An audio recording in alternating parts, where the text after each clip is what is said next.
Doa Immanuel, Smart Friend dan juga Moria, apa kabar? Semoga dalam keadaan yang luar biasa, sebab pernyataan Tuhan selalu sempurna dalam kehidupan kita. Dan saat ini kita mau memuji, memuliakan nama Tuhan. Sebelumnya saya mengajak saudara semua untuk sama-sama kita berdoa. Bapa di dalam surga, kami bersyukur Tuhan untuk setiap nafas yang kami terima, pemeliharaan-Mu yang sempurna Bapa. Kami bersyukur Tuhan, kami boleh ada sebagaimana kami ada.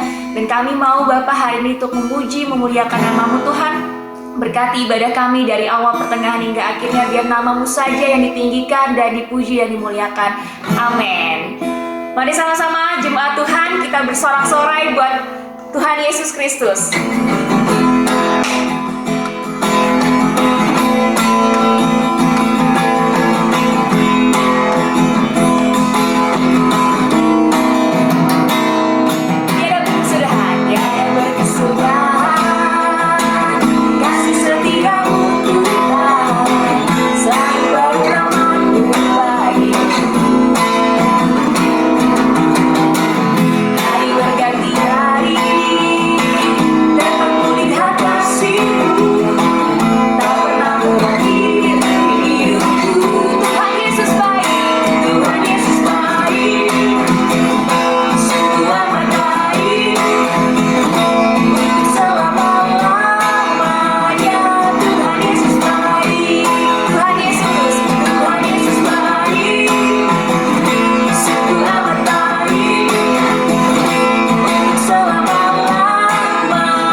Melalui rekening transfer bank yang ada di layar Bapak Ibu atau di grup WhatsApp masing-masing. Dan mari Bapak Ibu semua, kita mau naikkan penyembahan kita mau mendengarkan firman Tuhan. Kita mau tunduk akan perintah-perintah firman Tuhan, sebab di dalam Dia Tuhan, dalam Dia, hanya di dalam Tuhan saja kita dapat melakukan segala perkara.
pengharapan kami Bapa.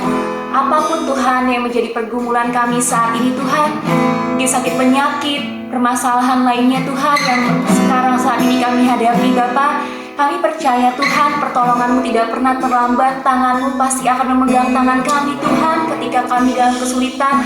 Engkau tidak akan memberikan kami tergeletak Tuhan, sebab Engkau adalah Allah penolong kami Tuhan. Kami percaya Bapa, dan kami 100% yakin Tuhan bahwa setiap kehidupan kami ini Tuhan atas semuanya pemeliharaan-Mu ya Bapa. Terima kasih Tuhan Yesus. Siapkan hati kami Tuhan, siapkan telinga kami dan hati kami Bapa untuk kami mau mendengarkan firman-Mu ya Bapa. Berikan kami hati Tuhan yang mau mendengar, yang mau melakukan ya Bapa, agar setiap benih firman-Mu Tuhan tertanam dalam hati kami Bapa, dapat kami lakukan dalam kehidupan kami Tuhan. Terima kasih Tuhan Yesus, kami siap untuk mendengarkan kebenaran firman-Mu. Amin. Haleluya, puji Tuhan. Bapak Ibu, saudara yang dikasihi oleh Tuhan, saya senang sekali hari ini bisa berbagi kebenaran firman dengan Bapak Ibu sekalian, terutama saudara yang dari Persekutuan Doa Moria, Sinar Mas, dan juga Persekutuan Doa Immanuel Smart Friend. Saya senang sekali hari ini bisa berbagi kebenaran, karena kebenaran yang menjadi rema itu akan memberikan kekuatan yang luar biasa. Firman yang menjadi pewahyuan pribadi ini akan membawa kita pada pertumbuhan iman, mengalami hal-hal yang ajaib di dalam hidup ini. Itu sebabnya saya pernah mendengar seorang hamba Tuhan yang mengatakan begini, "The future you hold depend on the revelation you carry." Masa depanmu tergantung dari pewahyuan yang Anda terima. Nah, hari ini saya mau mengajak saudara untuk merenungkan bagaimana kita punya kiat mengelola stres di tengah-tengah krisis pandemik ini, saudara. Saya punya stresnya, saudara juga saya yakin punya stresnya. Kalau saya mau jujur, saudara, tahun pertama pandemi itu membuat 3 bulan pertama sulit tidur. Mengapa? Karena sebagai yayasan pelayanan Kristiani yang didasarkan atas iman, saudara, support untuk yayasan menurun. Dan saya harus merumahkan 8 karyawan saya. Saudara-saudara, sempat bahkan kami membayar atau menggaji karyawan hanya separuh, karena memang kami tidak punya support yang cukup untuk mengelola. Ada 12 panti asuhan, 54 stasiun radio, ada 30 hamba Tuhan yang kami bantu, program bedah gereja, dan sebagainya. Nah, saudara-saudara, maka dalam situasi seperti itu ada kadang-kadang pikiran, nanti bagaimana jika? Nanti bagaimana jika krisis ini tidak selesai-selesai? Nanti bagaimana jika support ini tidak datang? Nanti bagaimana jika ada masalah di tengah jalan kemudian berkembang? Oh, nanti bagaimana kalau tidak ada income? Nanti bagaimana masa depan sekolah anak-anak saya? Nah, sementara pikiran berkecamuk, nanti bagaimana? Sulit tidur, ya kan? Saudara, tidak ada ketenangan, akhirnya jatuh sakit, pesimis menatap masa depan, mengalami mental distortion. Apa itu? Kita selalu negatif dengan keadaan. Nah, kalau itu terjadi, kita akan menjadi orang yang stres, dan kita bisa kehilangan sukacita dalam hidup. Nah, itulah sebabnya saya mau minta saudara untuk membuka kitab Filipi pasal yang keempat. Di dalam kitab Filipi pasal yang keempat, kita diajarkan bagaimana kita mengelola stres di tengah pandemi, mengelola stres di tengah tekanan, mengelola stres di tengah ancaman, aniaya, kesulitan, problema kehidupan. Saudara-saudara, saya menemukan ayat-ayat yang simple, tetapi ini sesuatu yang sangat luar biasa yang bisa saya bagikan kepada Anda semuanya. Kalau saudara membaca di dalam kitab Filipi pasal 4, saudara akan menemukan sebuah kalimat seperti ini, saudara. Di dalam Filipi pasal yang keempat, saudara akan menemukan kalimat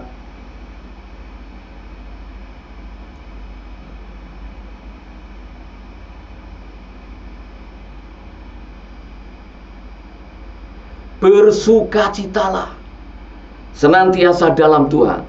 Sekali lagi kukatakan, bersukacitalah. Kata firman Tuhan, Rasul Paulus sedang mengajarkan kepada kita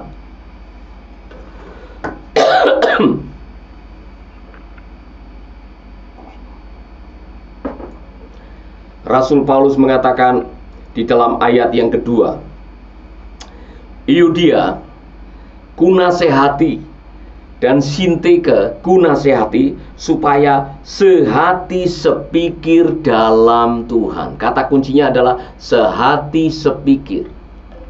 Mengapa kita harus sehati sepikir? Karena konflik mencuri ketenangan batin. Jadi rupanya di dalam jemaat di kota Filipi ada konflik antar mama, antar ibu-ibu, Sintike dan Euodia, konflik, dan itu mengganggu kinerja dan kesaksian gereja. Sehingga Rasul Paulus mengatakan, kunasehati kalian supaya sehati sepikir. Saudara-saudara, apa yang bisa kita petik dari pelajaran ini? Kalau ingin supaya Anda hidup dalam ketenangan, jauh dari stres dan sebagainya, sekecil apapun konflik yang Anda miliki, segera diselesaikan. Karena konflik walaupun itu kecil, makan pikiran, bisa mencuri damai sejahtera.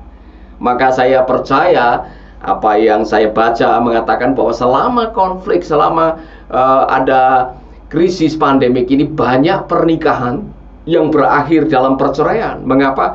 Mereka tidak bisa menyelesaikan konflik. Nah, yang namanya konflik itu sumbernya hanya satu, ego. Di mana ada egosentris, di mana ada selfish, di mana ada mementingkan diri sendiri, di sana akan ada konflik. Itulah sebabnya Alkitab mengatakan kita semua harus bersehati, termasuk di dalam kantor, termasuk di dalam gereja, termasuk di rumah saudara. Ketika kita tidak punya kesehatian dalam roh, di dalam jiwa, di dalam visi, di dalam misi, akan muncul konflik-konflik yang akan kita hadapi. Saya belajar dalam hidup ini saudara, kita harus berani merendahkan diri untuk menyelesaikan konflik. Kalau memang konflik itu sumbernya karena kita ego, karena kita sombong, karena kita punya pride, karena kita tidak mau direndahkan, mari kita datang di kaki Tuhan dan kita mengatakan, saya minta maaf. Amin. Amin saudara. Jadi itu yang pertama, untuk memanage ketenangan batin supaya kita memiliki kehidupan yang penuh dengan damai sejahtera di tengah-tengah kesulitan adalah selesaikan setiap konflik. Saya yakin kita punya, ya kan? Jangan membiarkan konflik. Jangan menjadi orang yang disebut conflict avoidance. Pergi meninggalkan konflik karena tidak mau menghadapi realita. Saya kasihan saudara kalau saudara barangkali menganalisa kenapa Bang Toyib sampai hari ini tidak mau pulang. Saudara tahu lagunya kan? Bang Toyib, kenapa tak pulang-pulang? Anakmu menunggu. Mengapa Bang Toyib tidak mau pulang? Kemungkinan Bang Toyib adalah contoh seorang ayah yang conflict avoidance. Dia suka menghindari konflik dan tidak mau menghadapinya. Jangan saudara. Kalau mau ada damai, ada ketenangan, jadilah orang yang bersedia menghadapi setiap konflik. Itu yang pertama. Yang kedua, di dalam kitab Filipi pasal yang keempat ayat yang keempat, saudara bisa membuka Filipi pasal 4 ayat yang keempat. Rasul Paulus mengatakan sebuah kalimat kemenangan yang luar biasa, bunyinya begini: bersukacitalah senantiasa dalam Tuhan. Sekali lagi gue katakan, bersukacitalah. Bersukacitalah dalam Tuhan. Sekali lagi gue katakan, bersukacitalah. Mood atau nada daripada kalimat ini adalah nada sukacita, meskipun ini ditulis dari dalam penjara. Rasul Paulus di umur yang sudah tua, dia di penjara di kota Roma, di musim dingin yang membuat dia menderita, tapi dia masih bisa menulis sebuah anjuran, himbauan untuk kita semua. Rejoice in the Lord always. Rejoice. Nah, ini dalam bahasa Yunaninya namanya imperatif. Apa? Semua yang pakai bersukacitalah imperatif itu hukumnya wajib. Jadi bersukacita itu hukumnya wajib dalam situasi apa saja. Tentu saja Rasul Paulus punya alasan. Mengapa kita harus bersukacita? Karena orang yang bersukacita, mereka memiliki kekuatan. Apalagi kalau sukacitanya di dalam Tuhan, bukan di dalam uang, bukan di dalam kedudukan, bukan di dalam kekayaan, bukan di dalam ketenaran, di dalam Tuhan. Mengapa kita bisa bersuka cita di dalam Tuhan? Rasul Paulus punya alasan. Karena waktu kita menghadapi tantangan, aniaya, persoalan, dengar baik-baik, ketika kita kembali membawa semuanya di kaki Tuhan, Tuhan punya alasan. Tuhan mengizinkan kita menghadapi tantangan, kesulitan. Karena apa? Tuhan turut bekerja sama untuk mendatangkan kebaikan. Karena di balik setiap kejadian, peristiwa, pengalaman itu ada kebaikan Tuhan, maka tidak ada alasan untuk tidak bersuka cita. Amin. Rasul Paulus sendiri menghadapi waktu dia di masa tuanya harus menghadapi penyakit kanker. Dia sudah berdoa 2-3 kali supaya utusan iblis yang menggocoh matanya itu akan pergi, tetapi tidak. Yang ada adalah masih diizinkan Tuhan menghadapi itu, sehingga dia mengatakan, justru di dalam kelemahanku aku bermegah di dalam kuasanya. Apa artinya? Rasul Paulus menyadari bahwa semua peristiwa yang Tuhan izinkan, yang ada di bawah the grace of God, kasih karunia Allah, itu diizinkan untuk kebaikan kita. Maka dengan menyoroti itu melalui kebenaran firman, kita bisa bersuka cita, saudara-saudara. Amin. Saya punya pengalaman sendiri. 17 tahun yang lalu saya kena kanker di rongga sinusitis. Mata kiri saya mulai buta, saya hilang rasa, wajah kram, gula darah saya 650. Seketika itu, saudara, pada waktu saya mendengar bad news, sir, this is cancer, ada kanker. Oh, saudara, seperti harapan saya hilang. Saya tidak punya kekuatan untuk menghadapi kenyataan. Tetapi ketika saya membaca firman, saya membaca Roma pasal 8 ayat 28, kita tahu sekarang bahwa Tuhan turut bekerja sama untuk mendatangkan kebaikan bagi orang yang mengasihinya dan dipanggil sesuai dengan rencananya. Saya mulai bangkit. Saya mulai ada harapan. Bahkan saya bisa setiap kali kemo, karena saya harus 15 kali kemo dan 35 kali radiasi. Setiap kali masuk ruangan radiasi atau masuk ruangan kemo, saya belajar tersenyum. Karena apa? Saya tahu Allah turut bekerja sama dalam segala perkara. Buktinya apa? Saya tidak punya uang untuk membayar semuanya itu. Tetapi Dr. Carmen Wong di Glen Eagle Hospital menggratiskan saya. Saya tidak perlu bayar kemoterapi, saya tidak perlu bayar radiasi. Saudara-saudara, jadi saya percaya setiap kali kita menghadapi kesulitan, Tuhan tidak pernah meninggalkan kita. Maka bersukacitalah dalam Tuhan. Amin. Bersukacitalah dalam Tuhan. Saya tahu ada waktu-waktu di mana saudara sulit untuk bersukacita ketika anak sakit, suami berkhianat, apalagi pada waktu kita harus menghadapi omset yang menurun. Saudara, sulit untuk kita bersukacita. Tetapi kalau kita percaya bahwa setiap hari kita punya akses kasih karunia, menurut Yohanes 1 ayat 16, dari kepenuhan Kristus, kita berhak menerima kasih karunia demi kasih karunia demi kasih karunia. Maka tidak ada alasan untuk tidak bersukacita di dalam Tuhan. Haleluya. Ada sukacita? Saudara-saudara, saya belajar bersukacita setiap hari apapun juga yang terjadi, karena saya tahu Tuhan ada di sana. Sebab Dia hidup, ada hari esok. Sebab Dia hidupku tak gentar, karena ku tahu Dia pegang hari esok. Hidup jadi berarti sebab Yesus hidup. Haleluya. Saya mau mengajak saudara merenungkan ini. Di dalam firman Allah dikatakan bahwa hati yang gembira adalah obat. Jadi Tuhan sudah menciptakan sesuatu dalam diri kita, yaitu self-healing. Bahwa waktu saudara sedang menghadapi tantangan, pergumulan, coba buatlah hatimu bersukacita. Konon waktu Anda bersukacita, otak kanan mengeluarkan endorfin, hormon kekebalan tubuh yang bisa menolong kita sembuh dari penyakit. Itulah sebabnya dari semua makhluk yang bisa tertawa hanyalah manusia. Dan saya percaya Tuhan telah memberikan itu kepada kita dengan sebuah maksud yang jelas, supaya kita bisa tertawa, bisa tersenyum, bisa berbahagia dalam segala keadaan, karena melalui itu semua kita akan mendapatkan kekuatan dan kita mendapatkan kehidupan yang sehat. Hidup yang berbahagia, hidup yang bersukacita, mendatangkan kekuatan yang luar biasa. Rejoice, rejoice in the Lord always, rejoice. Bersukacitalah senantiasa dalam Tuhan. Amin. Haleluya. Kapan terakhir kali saudara tertawa, terbahak-bahak sampai sakit perut? Saudara-saudara, saya mendengar kalau dulu waktu kita baru lahir, sebagai bayi kita bisa tertawa 450 kali dalam sehari semalam. Itulah sebabnya bayi saudara walaupun tidak diapa-apakan bisa ketawa, ya kan? Bisa tersenyum sendiri. Sementara tidur dia bisa senyum sendiri. Tapi konon menurut survei setelah umur 40 tahun tertawanya hilang, hanya tinggal 14 sampai 15 kali.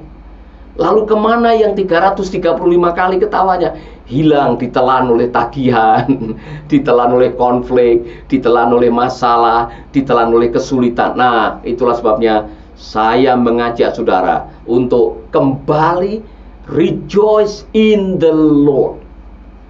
Rejoice, bersukacita di dalam Tuhan. Artinya apa? Ketika kita bisa menerawang, menerjemahkan semua kenyataan dengan kebenaran firman Tuhan, maka saudara punya kekuatan untuk bersukacita hari itu.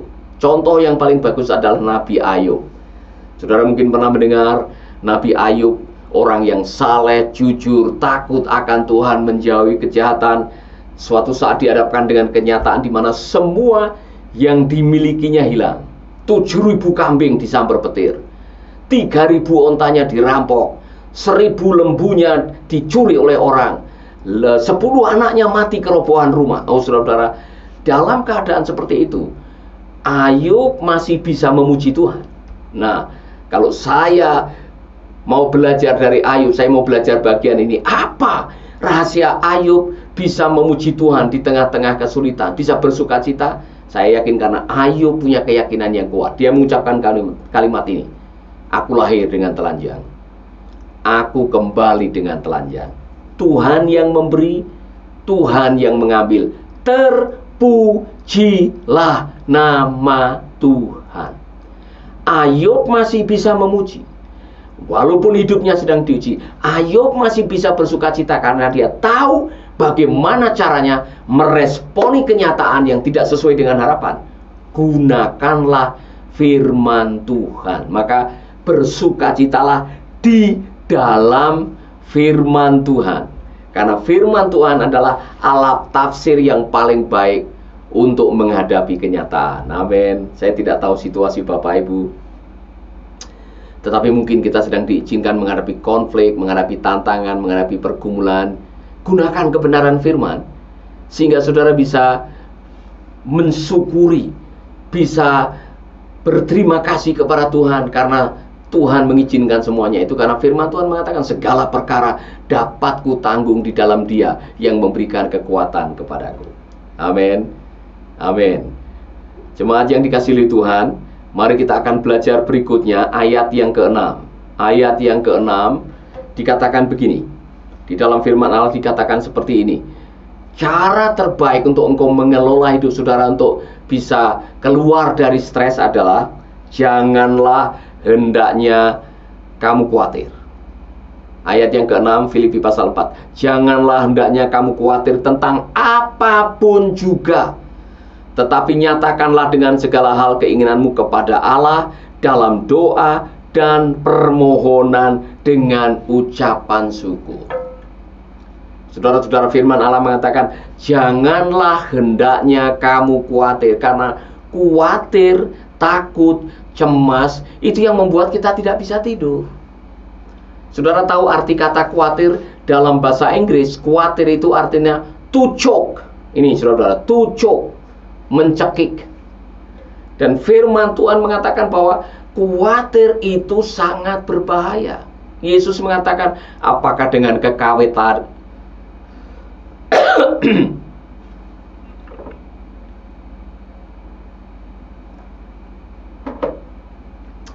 Yesus mengatakan, apakah dengan kekhawatiranmu kamu bisa menambahkan umurmu 1 hasta saja? Tolong jawab. Apakah dengan kekhawatiranmu engkau bisa memperpanjang hidup saudara? Jawabannya tidak. Kekhawatiran tidak memperpanjang umur, karena kekhawatiran itu artinya tucuk, mencekik.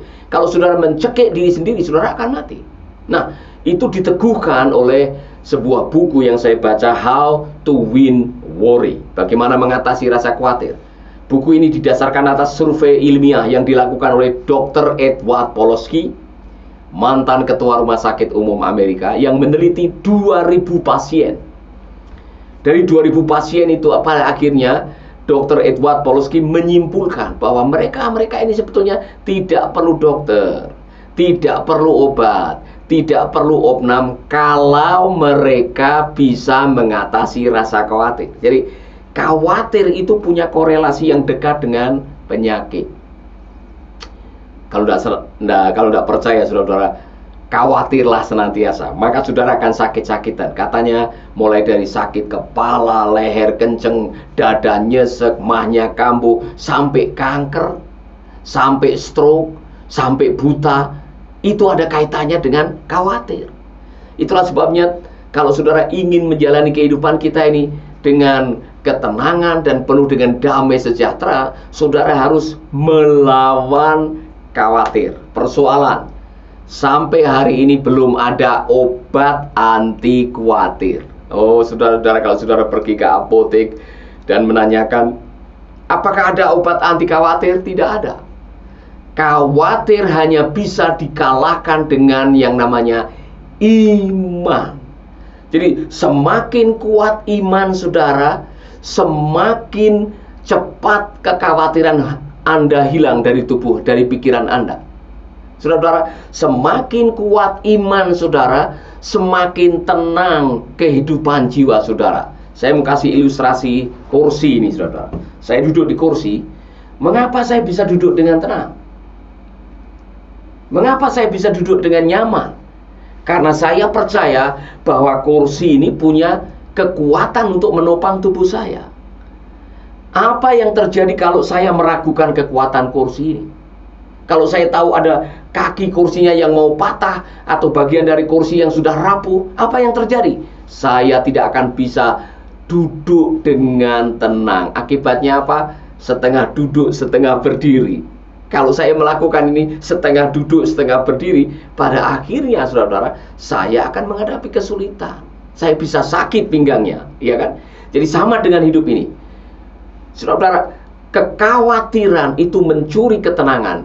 Dan satu-satunya lawan untuk mengalahkan kekhawatiran adalah dengan iman. Perkuat iman saudara. Persoalan, iman dan khawatir tidak bisa tinggal bersama-sama. Karena iman dan khawatir itu seperti timbangan, saudara. Jadi waktu imanmu kuat, otomatis khawatirnya hilang. Pada waktu khawatirnya kuat, otomatis imanmu hilang. Amin. Jadi tugas kita di tengah-tengah situasi pandemik ini, supaya bisa hidup dengan tenang, mengelola stres dengan baik, kita bisa merasakan damai sejahtera, mempertebal iman dengan mendengarkan kebenaran firman. Saudara-saudara, saya sudah belajar banyak di dalam Alkitab, dikatakan kekhawatiran itu dilarang oleh Tuhan. Mengapa Tuhan mengatakan jangan khawatir? Karena waktu Anda khawatir, Anda sedang membuang Tuhan. Tuhan mengatakan, bukankah burung pipit yang dijual harga dengan 2 seduit itu dipelihara oleh Tuhan? Bukankah bunga bakung yang tidak pernah pergi ke salon didandani oleh Tuhan? Kita lebih daripada mereka. Jadi janganlah kamu khawatir, kata Tuhan Yesus. Orang yang selalu khawatir, pada akhirnya saudara akan mengalami stres. Stres mendatangkan penyakit, penyakit mempercepat Anda ke kuburan. Mari kita belajar dalam hidup ini, datang kepada Tuhan. Dalam situasi seperti apapun juga kita percaya bahwa Tuhan kita hidup. Maka Rasul Petrus pernah menasihati kita, saudara, serahkanlah segala khawatirmu kepadanya. karena dialah yang memperdulikan kamu. Dengar baik-baik, ada kalimat serahkanlah segala. Tahu artinya segala? Semua. Tahu artinya semua? Segala, semua.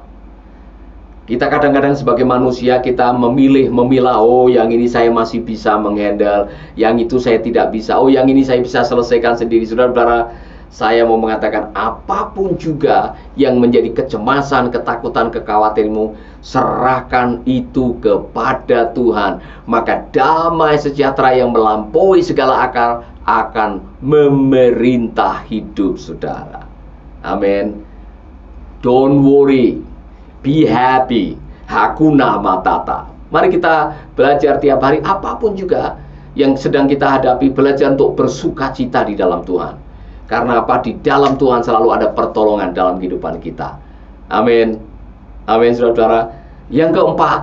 Nah, yang keempat ini tadi saya lompati karena ada di dalam ayat yang kelima. Dan sengaja saya membawa ini di bagian akhir. Yang kelima atau yang keempat, mohon maaf, itu dikatakan hendaklah kebaikan hatimu diketahui semua orang. Hendaklah kebaikan hatimu diketahui semua orang. Tuhan sudah dekat. Apa hubungannya dengan menghilangkan stres dan kebaikan? Berbuat baik itu mendatangkan sukacita. Hendaklah kebaikan hatimu diketahui semua orang. Saudara-saudara, saya menemukan satu kebenaran yang luar biasa. Kalau saudara ingin mendapatkan kebahagiaan secara instan, cepat, keluar dari rumah, lakukan kebaikan kepada orang yang sedang membutuhkan. Maka seketika itu juga saudara akan merasakan ada sukacita. Karena firman Allah mengatakan, give and you will be given. Lebih berbahagia memberi daripada menerima. Beri, maka kamu akan menerima. Itulah sebabnya dalam hidup ini, saudara-saudara, kami di dalam pelayanan kami senang bisa dipercaya oleh Tuhan 12 panti asuhan, 14 PAUD, program bedah gereja. Ketika saya pergi mengunjungi panti, ketika saya mengunjungi anak-anak di panti asuhan yang bisa menyembah Tuhan, memuliakan nama Tuhan, baca Alkitab dan dimuridkan, sukacita di dalam hidup saya tidak bisa digantikan oleh apapun juga. Benar apa yang dikatakan oleh Alkitab, lebih berbahagia memberi daripada menerima. Saya mau mendorong saudara-saudara, salah satu cara untuk engkau bisa menghilangkan stres dan mendatangkan sukacita secara instan adalah berbuat kebaikan. Lebih jauh saya akan membahas ini. Bukankah kita diciptakan oleh Tuhan untuk berbuat baik? Menurut Efesus 2 ayat 10. Saudara-saudara bisa membaca kitab Efesus 2 ayat 10 yang mengatakan kita ini buatan Allah, diciptakan dalam Kristus Yesus untuk apa? Melakukan perbuatan baik. Dan Allah mau kita tinggal di dalamnya. Jadi di dalam terjemahan The Message dibilang to join him in the work he does. Di tengah kesibukan mencari nafkah, di tengah kesibukan untuk mencari pendapatan atau kesibukan untuk melakukan apapun juga, jangan lupa berbuat baik. Karena untuk itulah kita dipanggil dan hadir di dalam dunia ini, sekolah kebaikan. Dan saudara tahu, kebaikanmu diperhitungkan oleh Tuhan di dalam kekekalan. Saudara-saudara, saya mau mengajak Bapak Ibu sekalian, dalam situasi apapun juga, mari kita berbuat baik. Karena pemahaman ini sangat penting sekali. Cara Tuhan untuk menyalurkan kebaikan kepada orang-orang yang perlu kebaikannya adalah pakai orang baik. Saya ulangi lagi. Cara Tuhan menolong tetanggamu yang kelaparan itu pakai orang baik yang mau tersentuh hatinya, mengulurkan nasi atau indomie kepada mereka. Saya belum pernah melihat ada malaikat membawa nasi bungkus atau nasi campur untuk mereka yang kelaparan. Itulah sebabnya Mazmur pasal 41 itu benar buat kita semua. Jangan sampai kita menahan kebaikan, karena dikatakan begini, berbahagialah orang yang memperhatikan orang yang lemah. Bless, berbahagia. Kenapa? Tuhan akan meluputkan kita dari malapetaka. Tuhan bahkan akan membuat musuh-musuh kita tidak berdaya. Kita akan dibuat bahagia waktu kita sakit, Tuhan akan menyembuhkan kita. Kata firman Tuhan. Jadi, jangan segan-segan berbuat baik. Karena berbuat baik bisa mendatangkan kebahagiaan. Dan kebahagiaan bisa mengurangi tekanan hidup. Haleluya. Saudara-saudara, saya percaya kepada apa yang dikatakan oleh firman Tuhan. Saya sudah mengalami sukacita ketika saya kembali dari NTT, dari Sumba Barat, baru selesai meresmikan bedah gereja atau meresmikan gereja yang kami bangun. Ketemu dengan hamba-hamba Tuhan yang rumahnya kami bangun, dan mereka berterima kasih tidak habis-habis. Ada sukacita yang saya tidak bisa menggantikannya dengan uang. Itulah sebabnya jangan lupa bersukacitalah, dan jangan lupa lakukanlah kebaikan. Karena kebaikan mendatangkan kebahagiaan. Haleluya. Nah, saudara-saudara, mari kita praktekkan. Setiap hari kalau bisa saudara keluar dari rumah, mungkin tidak mesti harus memberikan dalam bentuk materi, uang. Kasih senyum kepada mereka. Kasih kata-kata dorongan. Doakan mereka. Itu kebaikan. Dan siapa tahu senyum saudara adalah satu-satunya yang pernah diterima oleh orang itu. Itulah sebabnya, saudara-saudara, tiada hari tanpa berbuat baik.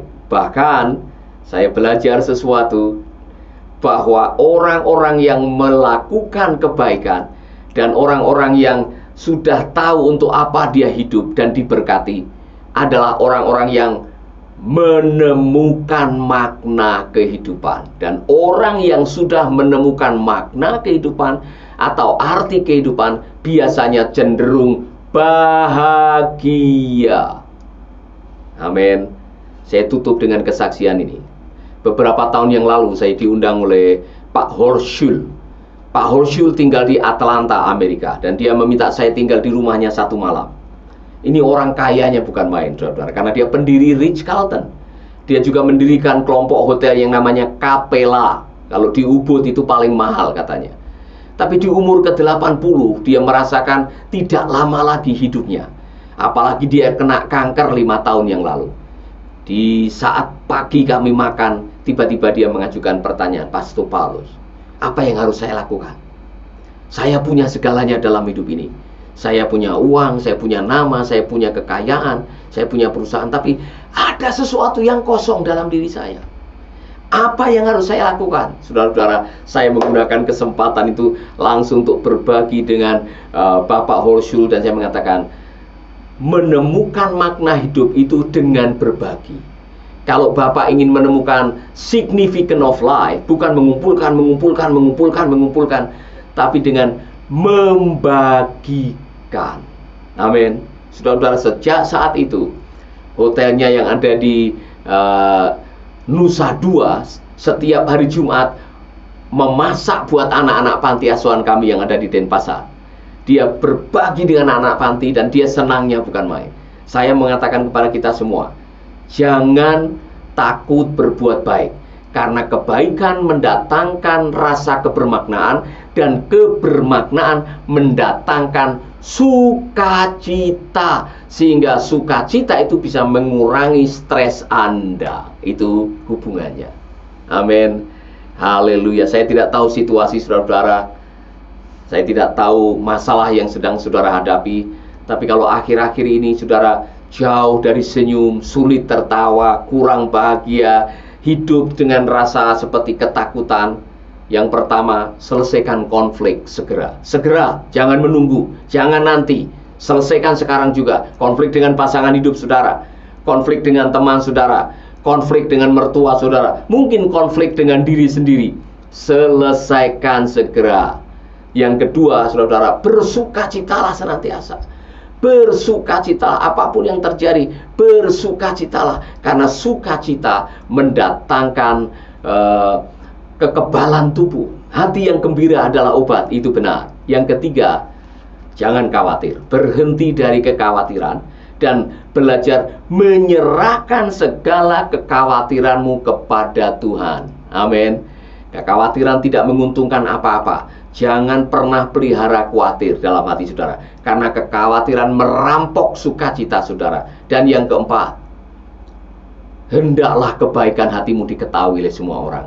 Rajin berbuat baik, karena kebaikan mendatangkan sukacita. Amin. Mungkin sementara saudara mendengarkan ini, saudara mengatakan, Pak Paulus, saya pingin sekali sukacita hidup saya yang dulu waktu SMA ada di dalam diri saya kembali lagi. Our God is a redeemer. Tuhan adalah Tuhan yang menebus. Apa yang hilang, Tuhan bisa mengembalikan. Dan kalau saudara mengatakan, saya perlu jamahan Tuhan untuk kesembuhan batin saya, atau saya mau Tuhan melepaskan semua beban hidup saya, serahkan semuanya kepada Tuhan. Saya mau berdoa buat saudara-saudara. Mari kita berdoa. Bapa kami di dalam surga, kami percaya kebenaran firman-Mu.